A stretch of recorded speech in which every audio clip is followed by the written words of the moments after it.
Hello and welcome to another edition of the Blue and Gold Gridiron Show, where this week we are honored to have on Coach Stevann Brown from Gilbert High School. Coach Brown was the Grand Canyon Region Coach of the Year in 2023, leading Lee Williams to their first ever 9-win season, first region championship, and first home state playoff game, and is had some other stops along the way that we'll talk to him about, and is an excellent football coach, and now in the process of turning around the Gilbert Tigers program. They're in very good hands with Coach, and we're excited to learn from him and talk some ball. I was always impressed with the level of attention to detail of his teams and all the good things they did when we were able to compete against them. An outstanding football coach. Excited to have him on, and we'll get talking and chop it up here a little bit. Always enjoy getting the chance to talk with really knowledgeable coaches. If you have a second as you're watching us, we're excited. We've been able to grow our audience a bit, but we're trying to do it more. So please like and subscribe. Totally free. Get on there, like and subscribe. It helps us reach more coaches and bring you more episodes and different things of that nature, and hopefully be able to share some knowledge here in what I believe is the greatest profession in the world, getting the chance to coach high school football. If not the greatest paying profession in the world, definitely one of the best professions in the world. You get to impact young people on a day-to-day basis, and what could be better than that? Also super honored to be sponsored by School Funder. School Funder, in these budget crunching times, fundraising is vital for our teams. If you're looking for the easiest, most money your team will make, then let me tell you about School Funder. They are the only online fundraising company in America that lets you keep all your team earns. I really didn't think that was possible, but the only fee they take out is a small little 3% credit card fee. We used them last year in just a few short weeks, earned $12,000 in just we did it. There's a number of different ways that John and the guys can help you out, but we did it as a lift-a-thon. We were going to test in our lifts anyway, and we made a ton of money in a very short time. Sounds too good to be true, but I can tell you it is true. Like I said, we used them last year, raised nearly $12,000 in that very short period. With other companies, you would have to give up upwards of over $2,000. The extra money we kept with School Funder mattered, as we were able to feed our team all year. You wouldn't give up 20% of the wins your team earns, so why give up 20% of the money they earn if you no longer have to? Teams all over Arizona and the U.S. are switching to School Funder. I highly recommend you visit schoolfunder.org. That's SCHOOLFUNDR.org. And please tell them the Blue and Gold Gridiron Show sent you, as it'll help out the show. We would be certainly appreciative of that. Like I said, super excited to have Coach on. And I'm still in the process. I'm going to mention this, and if you guys want to chime in on this, you can feel free, because I'm still trying to get somebody to do a pro wrestling podcast with me, because Coach Brusso has turned me down on this. But last night, if any of you coaches out there are pro wrestling fans, after 23 years, John Cena finally turned heel. Joining forces with The Rock, the final boss, they turned on Cody Rhodes, setting up what I think is going to be a very exciting WrestleMania main event. If you're not a pro wrestling fan, clearly, as Notre Dame coach Marcus Freeman has told us, then you're missing something out, because it's exciting stuff. So I personally was shocked by that, did not see that coming, and I thought it was a cool swerve. If either of you guys have any thoughts on that, we'll feel free to listen. If not, we'll get into the topic at hand. No, I used to watch pro wrestling when I was a kid all the dang time, but I feel like I don't really have much time for it nowadays. But I get all my updates on social media, right, on Twitter. And so when I hopped on Twitter last night, I saw the heel turn, and that it was electric, right? The every post I saw, I had hundreds of thousands of favorites and likes, right? So that stuff just gets me juiced. I get excited watching it. I wish I had more time to really get into all the lore of it, but it's always fun to see John Cena, The Rock, messing it up. You know what I mean? Even my my wife was into it and she was talking about it and she was surprised. And she doesn't even know, she doesn't know anything about it, just to be kind. Um, but she was pretty excited by it. So I think that says enough. Speaks for itself. But it was All awesome. right, well, we're going to get into the topic, which is offensive systems. Again, this week, doing several episodes on different offensive systems. Really excited to have Coach on to talk about his offensive system. And we're going to ask some preliminary questions, and then we'll turn it over to Coach, and he'll share his screen and share some knowledge with us. But the first question on here that I always think is important to ask is, do you fit your offensive system to your personnel? And if so, how do you go about doing that?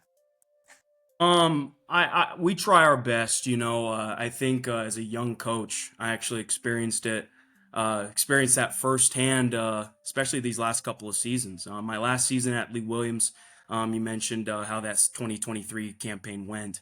We had a really talented quarterback, little Noah Petrusky.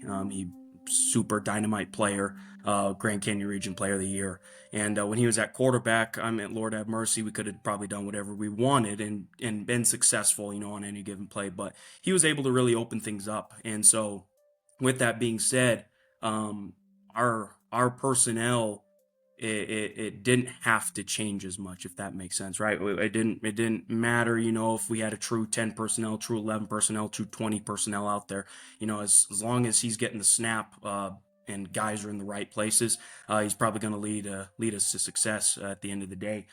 This past season at Gilbert, we had a couple of young quarterbacks play for us, right? And when I say young, I just mean guys who haven't had a lot of experience playing at the varsity level, right? And as all of us have known, when you put that kid in there for the very first time on the Friday Night Lights, it's a different ball game, right? So this season, I definitely had to learn, as well as the rest of our staff, how to, you know, put our kids in the best position possible, and actually forming these true personnel types, right? And at Gilbert, for for what it's worth at Gilbert, right? I have a few more kids to also, pluck from, right? We have some sizable kids. We have kids that are true tight end bodies who, yes, we can put in true 11 personnel, a true 20 personnel with a fullback, a true 21. At Lee Williams, we just didn't have that many kids, right? We had a program of 60 kids total, right? And so varsity, we have 30 kids, and uh, we had a tremendous class that's graduating this year right now. That senior group, a ton of athletes in that class, and they were asked to, Thomas Dockstader, a little senior right now, he was asked to be our wide tight end for the last 3 years since he was a sophomore, and he's blocking DNs and doing his best to block them with the best of them. But with my time at Gilbert now, I feel like I've learned a lot more, and just being in an area where there's a lot of more resources, right, and a lot of information that I try to soak in best I can. Um, definitely are better with our personnel and fitting it to what we try to do.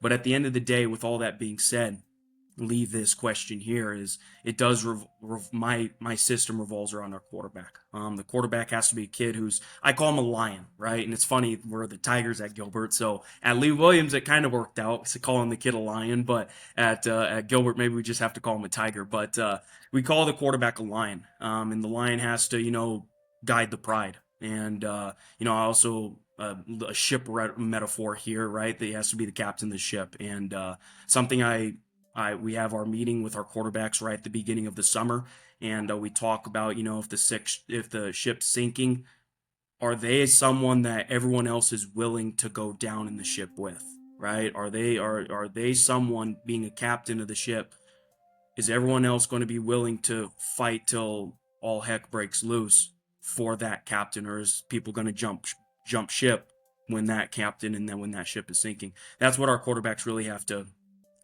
visualize and think about as they're jumping into this brand new world of playing quarterback here. That's great stuff, Coach.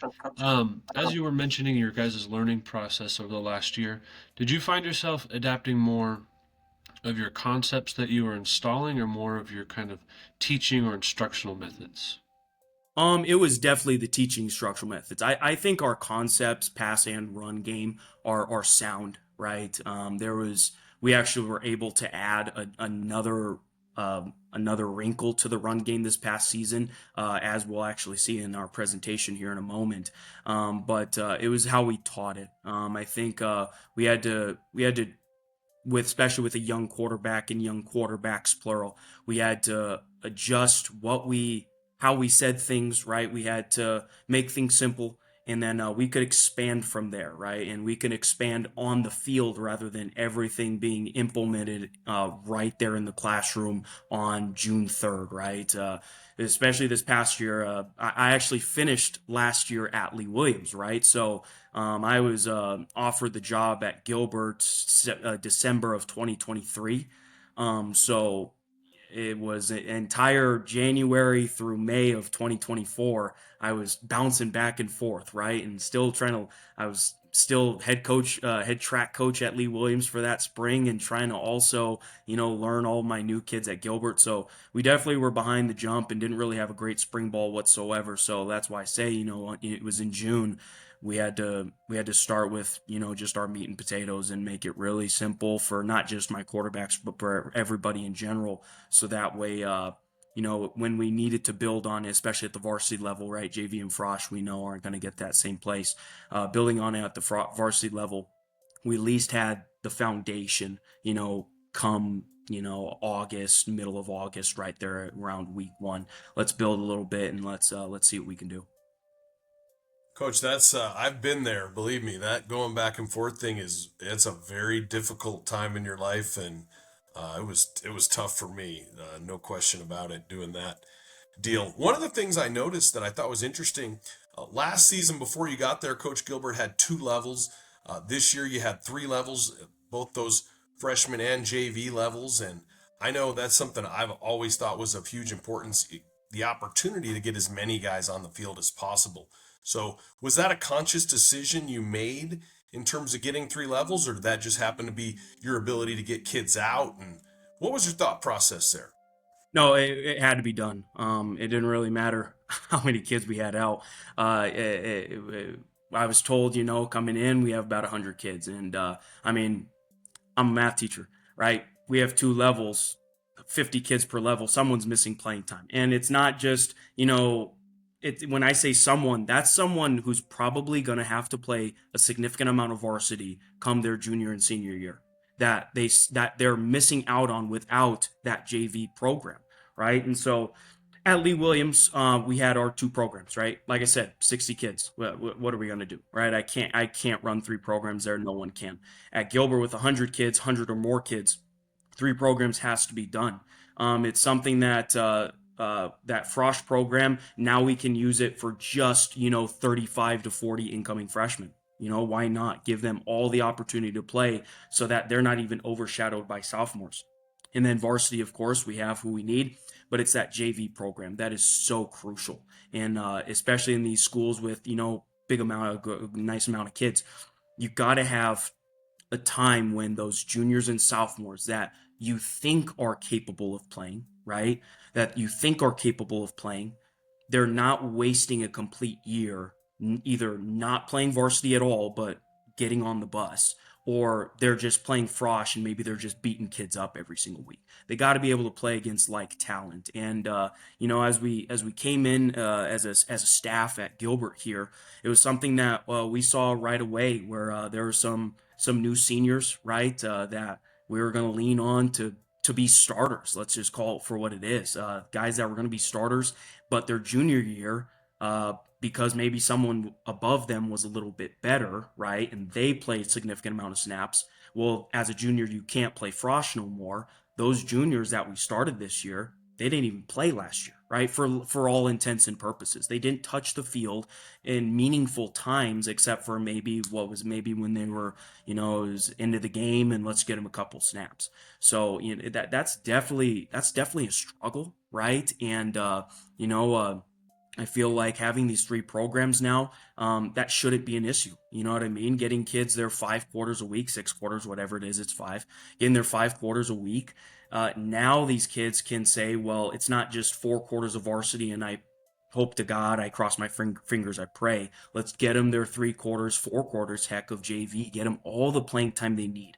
Because at this level of football, it's about the experience. Of course, you guys know it's the experience you get on the field, and really honestly, it doesn't matter what level that is, right? Football is football, and from Frosh to JV to varsity, the one thing that's going to change is the speed of the game.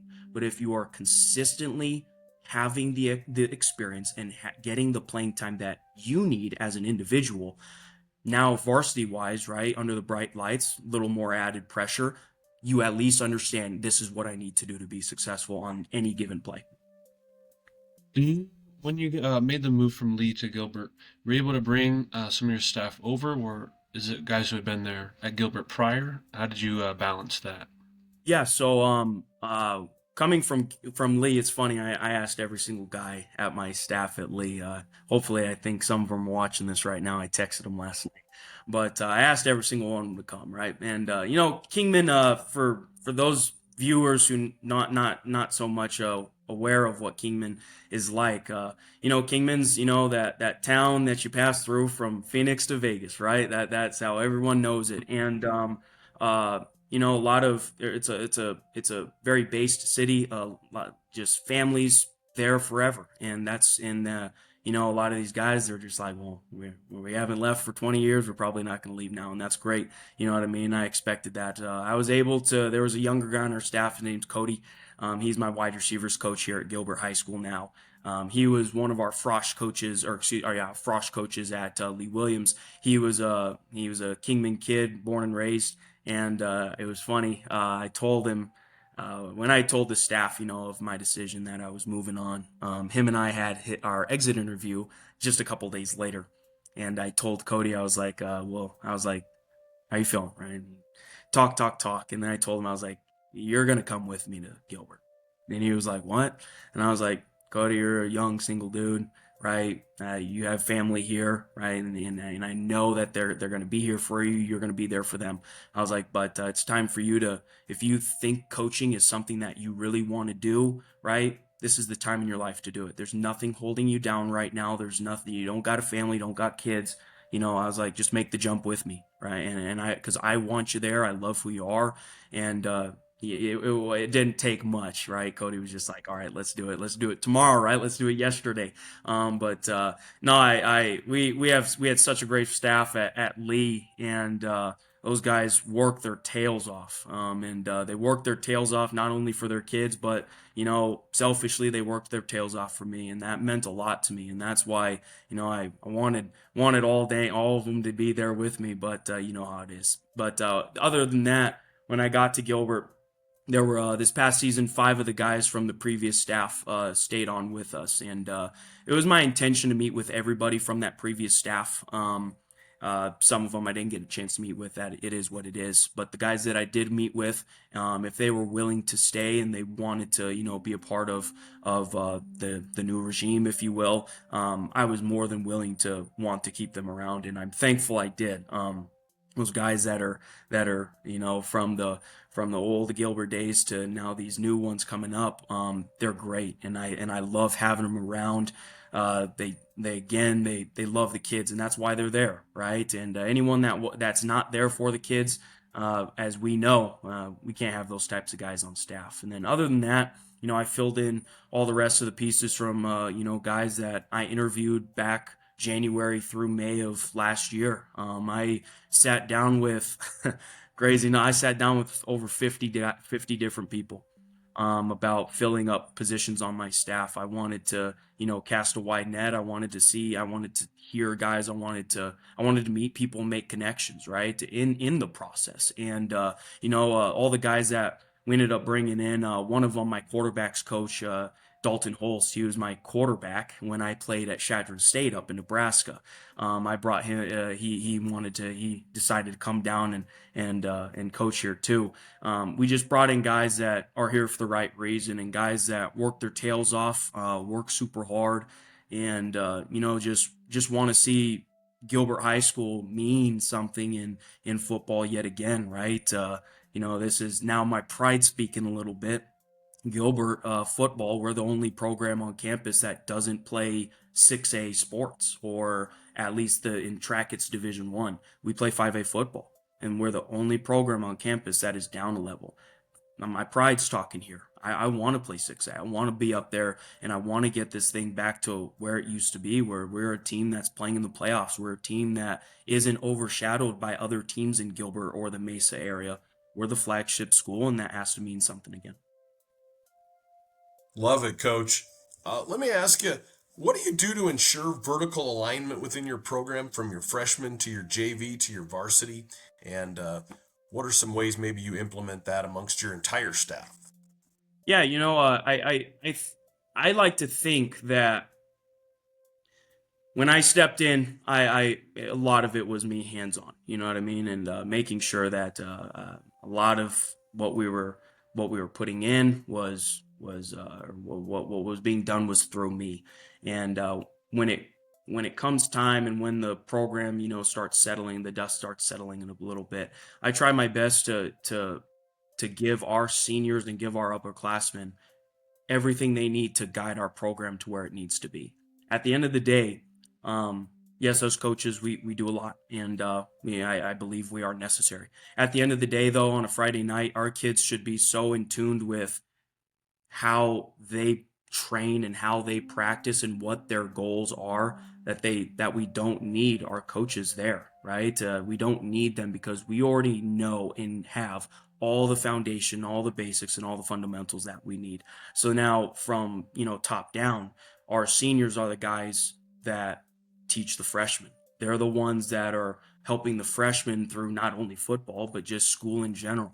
At our school right now, we're starting this new program where upperclassmen, juniors and seniors, they, starting next year, they take in a freshman, right? And they mentor that freshman on a school-wide basis. And when I heard of it, first and foremost, I wanted to be a part of that as much as I could, and wanted to be, one of the teachers that was on that panel. But also, I told all of our football players, all of my juniors or sophomores and juniors, to be juniors and seniors. I told them they need to, go and interview for this thing and be on it, because when we have guys that are leaders, and what I just use elite, when we have people that are elite in our program and elite on our campus, again, the coaching is the coaching is what it is. I want guys that build kids, I should say, players. I want players that are going to build each other, and build this program without having to always be told every single day, well, this is what you need to do, this is what you need to do. And then from my coaches, I instill my belief system. I make it apparent what I want out of them, what it is I desire in any given situation and in every given situation. And then I want to see my coaches take some of that opportunity, right? And I want them to be the ones that they don't need even me after a while, right? The young guys and even the old guys who've been doing it for a while, they don't need me anymore, and they know what my program should look like. And we had a couple instances this past season where, and I remember listening to one of these podcasts earlier on, where sometimes the guys in the room aren't aligned with you, and this happened in the past season and a couple seasons as well. We got to move on from those guys, because again, if we're trying to deviate from path and deviate from what we are about, obviously that's the quickest way for something to self-destruct. We can't have it. Sure. Kind of a follow up to that. When you're going about trying to empower and really build up your players and help them be the drivers and the main force behind your program and the culture you want to establish, what were some maybe the struggles or even successes that you had in trying to instill that with a new group who maybe was unfamiliar with not only your expectations, but previous stops I've been at, sometimes kids are unfamiliar with what success even looks like or means or what that is. So what were some of your grows and glows from that? You know, in the at the expense of sounding like high school Harry here, I back home in Wyoming. I'm from Casper, Wyoming. I was I was lucky enough to be a part of a lot of successful teams, football, basketball, and track and field. I was a part of 6 state championship winning programs, 3 in track, 2 in football, and 1 in basketball. And, Casper's one of the bigger towns up there, and we definitely had some talent. Logan Wilson, one of my really, really good friends, he's a starting linebacker for the Cincinnati Bengals now, and we played right with each other, right? Stevann Brown is a first-round draft pick for the Jacksonville Jaguars at defensive line. He went to the University of Florida. When I was a junior, he was my senior left tackle. I played with a lot of talent, so I already know that. But what set us apart was how we went about figuring out what winning was. We went to every Monday, Wednesday, Friday lift during the summer, right? Growing up, we didn't miss. And if you missed, it was like, oh, he must be dying sickness, right? Like we're on the phone, like why aren't you here? Coaches are on the phone, hey, why aren't you here, right? When we're in the weight room, we took it seriously. And then year round, right? We all played those sports. It wasn't just me or a couple of other guys, right? We all played sports. In the fall, we played football, and then in the winter, you wrestled. And if you didn't wrestle, you played basketball like me. And if you didn't wrestle or play basketball, we have the luxury of having indoor track up there in the cold states, right? So you ran indoor track. And then after that winter season, come spring, if you were running track, and if you weren't running track, you were playing soccer. There was really no, and it wasn't coaches having to tell you that. It was us, holding each other accountable to that standard and saying, why aren't you running track this year? Right. My dad was my head track coach. My dad didn't have to reach out. Right. It was us. It was us kids. Hey, you need to be out for track. That's unacceptable. So something my dad always said, and I might have heard this message before. My dad always mentioned, not being afraid to succeed. Usually we hear don't be afraid to fail or don't be afraid to lose, but it's success that sometimes we get afraid of. And we don't get afraid of the feeling of success. Of course, that's one of the greatest feelings on earth is winning. But it is the fear of what you have to do in order to get to that point, right? It's hours of labor, of laborious, tedious work that you have to put in, right? Because there is no winning without the background knowledge, right? It's not there is no winning without the hill runs. There is no winning without understanding what it is to compete. If you don't compete year round, right? We talk about, earlier we were off air, we're talking about Uriah, right? Uriah knows how to compete. He's a tremendous basketball player, but a part of being a great athlete in general is understanding to be a great competitor. Uriah played football all 4 years. He was the Grand Canyon Region Player of the Year this year. And it could have been so easy for Uriah to say, I'm already going to San Diego on this basketball scholarship. I don't want to get hurt. Let's just take football off this year and let me just go score 40 every game in basketball. No, he still played football. Why? Because, yes, maybe perhaps wanting to, play through it with all those boys. I get that. But at the end of the day, it's also about staying in that frame of mind of, I need to continue practicing what it is to whoop someone else's butt on a day-to-day basis through practice, through whatever it is. And down here in the Valley, right, that's something we even built at Lee Williams. But down here in the Valley, and this is across the entire country right now too, we see a lot of people, specializing, and they think they're just a football player, and they think they're just a basketball, this, that. And something I told our Gilbert kids right when I came in, I told them, last few seasons we were 3-7. Before that, yada yada yada. None of y'all are good enough to just be a football player. And I call it like it is. I'm a little blunt sometimes, so I pardon me there. But none of us are good enough to just be a football player. Obviously, because if that's the case, we would be in a lot better position than where we are right now.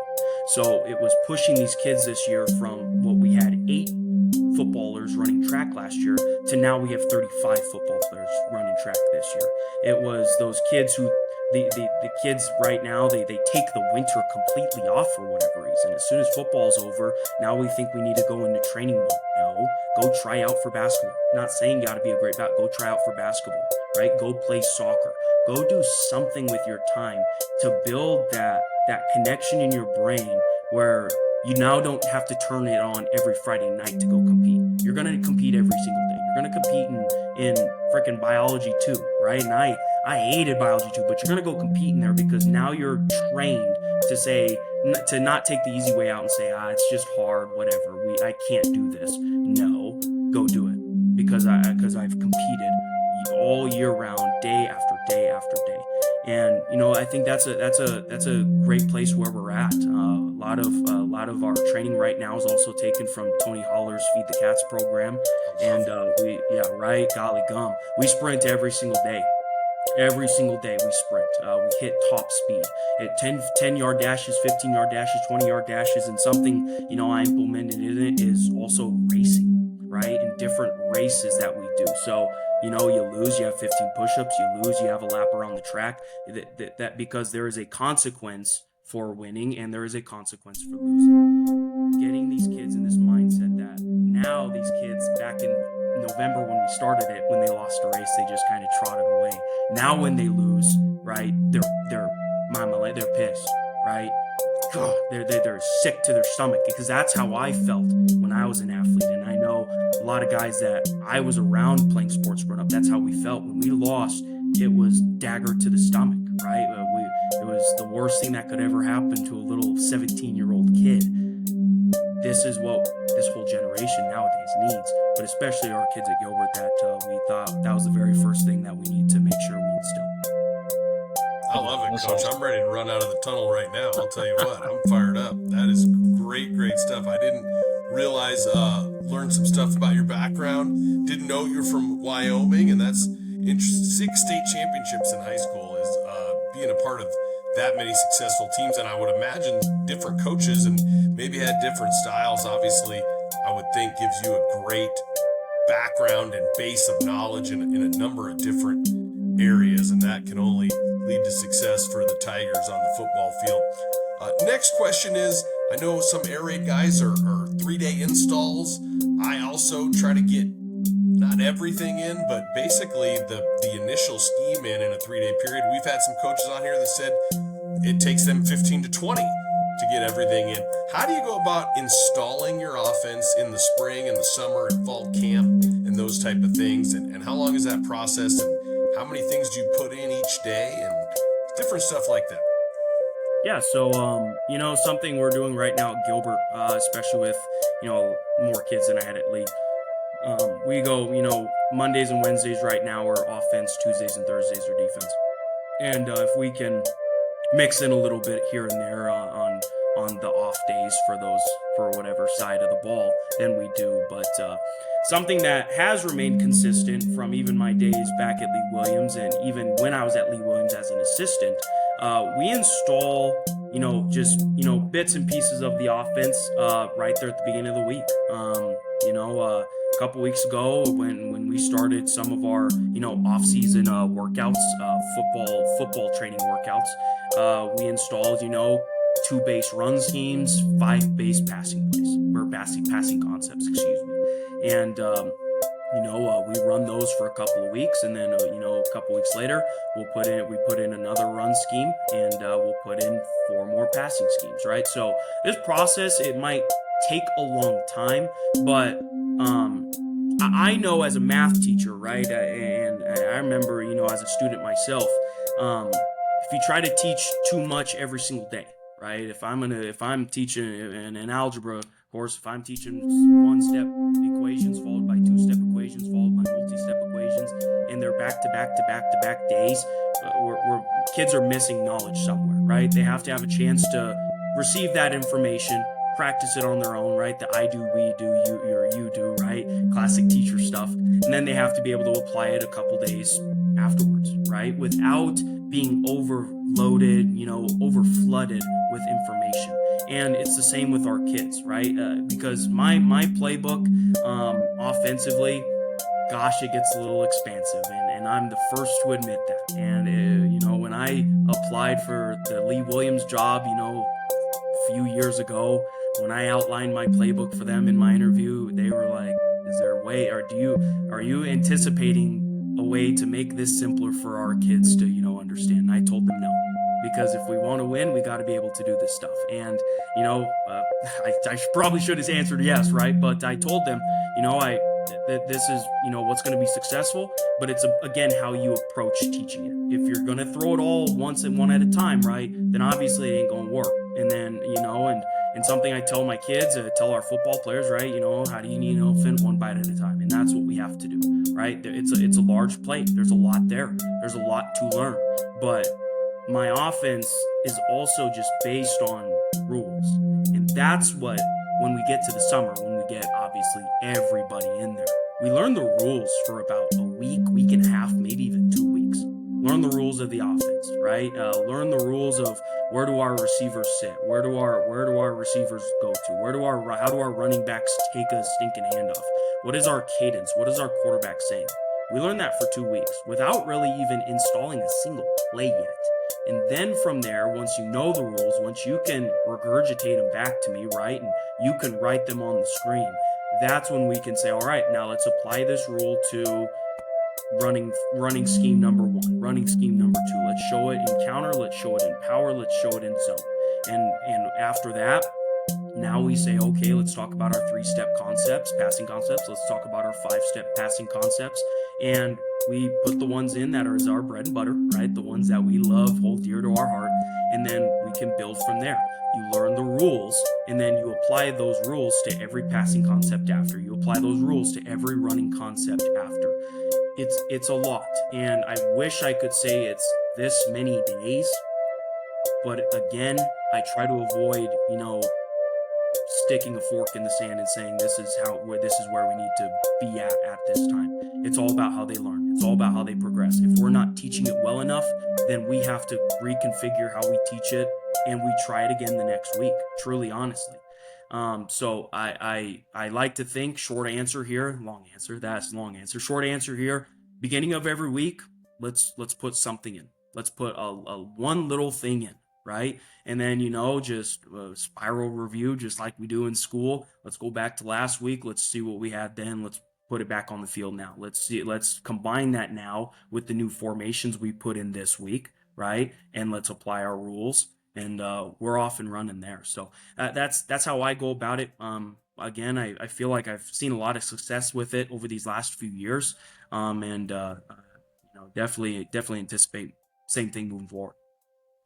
On that note, I always like the adage you got to walk before you can run, especially when it comes to install. So I imagine last year, if you kind of really layer in hopefully your foundation, do you feel positioned this year where you guys can really take it to the next level and move through things quicker and get more advanced and more into the weeds of things? Yeah, absolutely, right? Quarterbacks coming back, like I said, now they have a whole year under their belt. They throw a couple of dumb interceptions, and we won't throw those dumb interceptions anymore, right? We listen to what our offensive staff is saying. At one time it was Egyptian hieroglyphics. Now it's back to regular English, right? And let's get back. We can jump in a little bit earlier, a little bit, or we can jump in dang near where we left off, right? And we can jump into it earlier. I don't have to teach these guys coming back our system and all the rules and all that. They should already have all that base level of information, So a couple weeks ago, instead of, saying, all right, this is the offense, this is our philosophy, this is our mindset, we don't have to go over that. They've already heard that from me for 7 months prior. Let's just now get into, all right, let's watch the film. This is where we were wrong last year. This is where maybe we just need to be a little bit better, right? This is where we need to be quicker, a little wiser. Let's apply that now in February, in March, in April, come spring ball. You know what I mean? And so that way we can cut out all that lost time, cut out, any unnecessary babble and verbiages, and let's just roll with our content right now. And let's say, all right, now we know what this scheme looks like. Let's put in this wrinkle. A wrinkle that after 4 years at Lee Williams, we were able to do right away because those kids had already heard from us and heard from me and knew what this year they were new to me and I was new to them.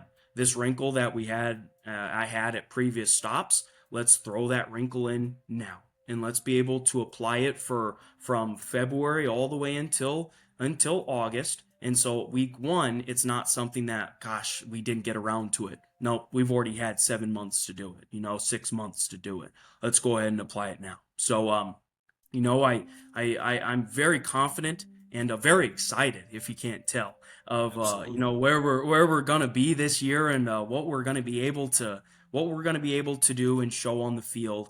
But yeah, as you said, we got to be able to walk first, and some of us are still walking, and that's okay. Some days I'm walking as well. We just got to be able. We just gotta hone in, right? Focus, extreme, dedicated focus on our craft. What do we need to do and apply it?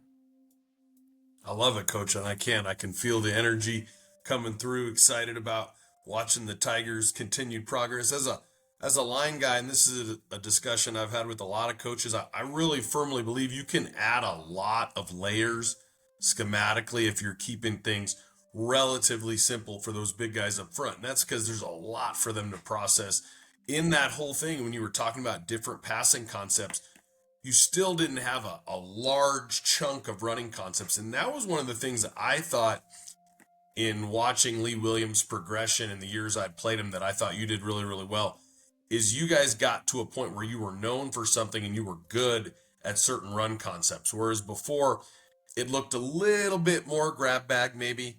There was a lot of different concepts I saw, whereas I thought you guys kind of focused and honed in on some stuff and really got good at some things in the run game there, which I thought was an interesting progression there. So, next question, walk us through a typical game week prep. Yeah, so Monday we meet in my classroom or meet in the film room, whatever. We'll go through what I call offensively, I'll call bread and butter. On a huddle, I make gosh, what do you call it?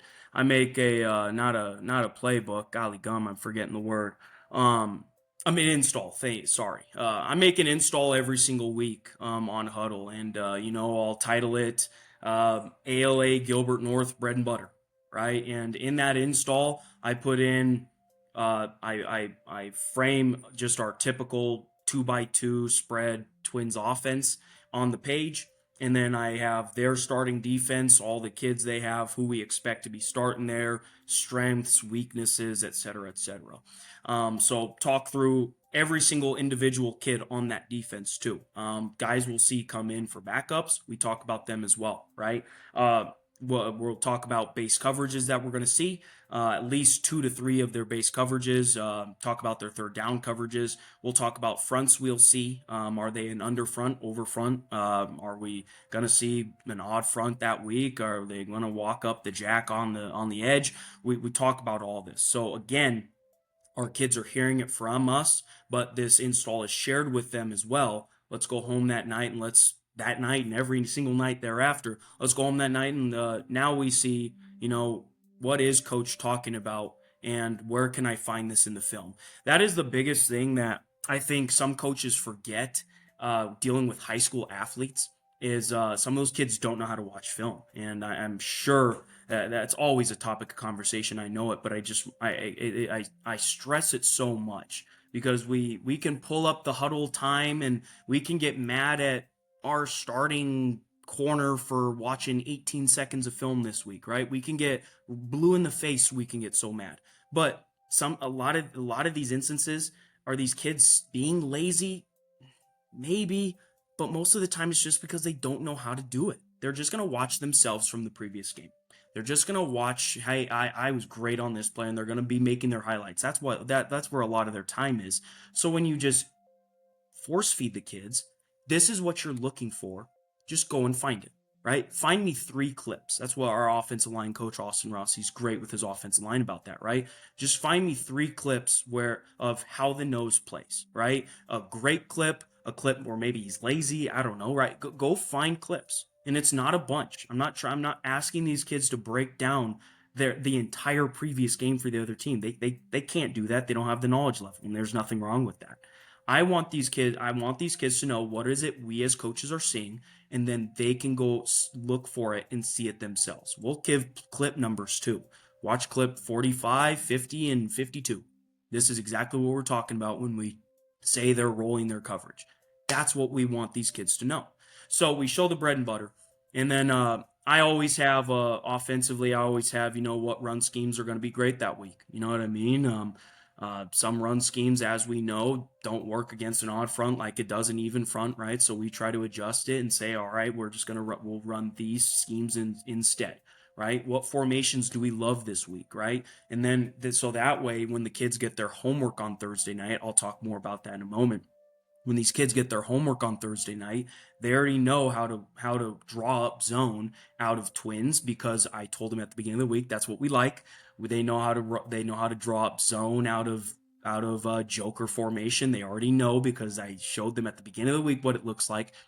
Again, it's just that constant, I use this word all the time, that just regurgitating information, right? Being fed it and being able to spit it right back up. You know what I mean? And again, it all comes back to understanding, why are we doing it? Why are these the look we like? In that bread and butter, also, something I love, I enjoy doing, I call them game breakers. Every week we come up with, as a as an offensive staff, we come up with a game breaker that week, a play where it's not necessarily a trick play by any means, but just something different that the other team hasn't seen from us before. But also, we might have stolen it from the game before that they played, or 2 games before that they played. Something that we know they won't be expecting from us, and we can just throw that right away. One of my favorite instances was, it was 2 years ago at Lee Williams. We're going into the region championship against Bradshaw, and Bradshaw, I forget the middle linebacker's name. Cody, maybe you can help me there. What's the kid who went to ASU?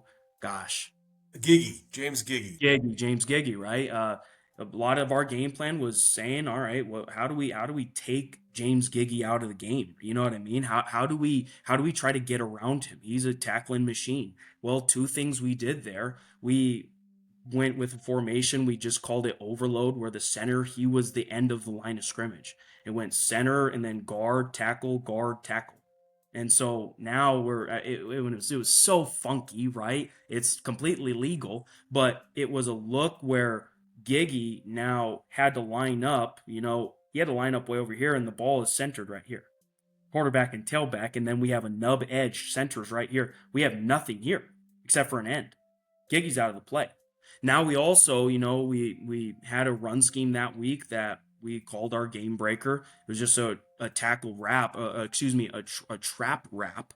And in that case, Giggy was our read guy, so we were going to make him wrong. You know what I mean? And again, had they seen that from us? No. Had we ever done that where we were keying and reading the mic right in the middle of the field? Heck no, we didn't do that. But when we could have it, when we had the opportunity where if he guessed left, we're gonna go right, vice versa. Lord have mercy. Again, we're trying to tail on, what their quote unquote weakness could be or can be, right? And making their strength something that can benefit us. So that's again a part of my every week or weekly install with our kids. Tuesday we go outside. Tuesday is full dress, full rack. And I just call it our one of our up tempo days, right? I want it to be a fiercely competitive day. Try not to have anything live to the floor, but we want these kids to be wrapping up a little bit, right? That's where our tackling drill circuits are going to be on that day. During offense, I tell our kids to toughen up, and the box is live on that day, right? So we got to have tailbacks that are going to run through muck. I get those Tuesdays started off with some perfect tens, some sprints, whether it's at the beginning of the practice, middle of the practice, end of the practice, where for 2.5 hours, it's grueling, and we need it to be that way. It's something we did at Lee, something we do here. We have a segment during that Tuesday practice. We especially had this at Lee a couple years ago. We did a couple times this year at Gilbert, where we just called it down and distance, where it was live football. We had our starting defense go against the best possible scout offense we could put out there. And then we were 1st and 10, second and third and what? Moving sticks, right? We got to get a 4th down stop. If we don't get a 4th down stop, we just keep rolling. We just keep going. Okay. And then offense, now if we get a stop, now we go to 1-0. Offense, we got to go 40 yards, go score a touchdown going in. Some days we scored the first play. Some days we got stopped on fourth down. We had to reset at the 40-yard line. So these kids are callousing their mind that it's not just going to be this easy, dag nabbit. That period will last an hour if it needs to. We need to figure out a way to be successful. I'm unscripted as a play caller in that segment too.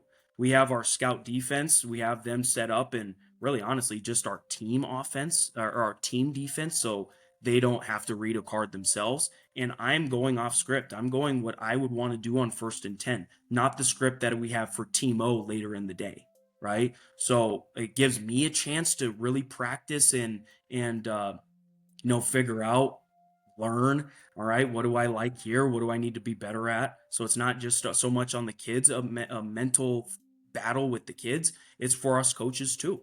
We got to be better. We got to improve. There's always room for improvement, and let's get it in a very live setting during the week. Wednesday we'll go shorts with the top half heavy, and we'll get our passing game usually that day. Work a scale period, sevens period, whatever you call it. We work a scale period offense, scale period defense, scale and team D as well, or team D and team O as well. So that way, one thing about me, if we can run the ball for 600 yards in game, we're going to do it. I love running the football, but I think our passing game can be really successful. As long as we're making our correct reads. So we use that Wednesday to make sure we hone in on the passing game. Let's be great there, especially also for defense, right? Making sure we have all of our coverages cleaned up. And then during that team offense segment on Wednesday, I already have, for the most part, I'm going to open up our team offense with our Friday script. I usually have my script dang near set in stone by that Wednesday. What is going to be our first 11 plays? And let's get the kids in rhythm, getting through that. If we have to change something up, we change something up. But something I didn't particularly like as a younger coach was scripting the first 11 Thursday night. I want my kids to already know. I want my kids to know what is it we're going to do to open the game on Friday, right? And it's not a surprise for them at 4:00 on Friday when they're now in their cleats and whatnot. I want those kids to know, are we opening the game with the game breaker? Are we opening the game with that new formation we talked about this week? As much as you can get in your Wednesday practice that's going to look like Friday, that's what I like, especially at least as an offensive guy. Tuesdays also, we have our inside run period. I forgot to mention that. Thursday, we go helmet only. It's our run through practice. If we walk, we'll figure out we shouldn't be walking no more. Our run through practice, we go through every game scenario. We go kickoff first into team D, walk and talk there, and then run through just 4 plays, snap the ball to the quarterback, pass, and then sack on the quarterback, whatever, incomplete pass, 2nd and 10, move on. We run punt return out on the field. We go offense, our opening script, down the field, go score a touchdown, kick the extra point. We go through the entire game. And it's an hour-long practice, right, that Thursday. We're not grinding them into the floor. But something else that happens in high school football, obviously, is, kids forget to go out on freaking kick return. And that's just an opportunity in that time when, some schools, I'm an ST guy at heart, mind you. Some schools, completely disregard the special teams, and when it comes to it on Friday, we'll come to it. I'm not like that. No program that I'll ever be a part of will be like that either. I won't allow it.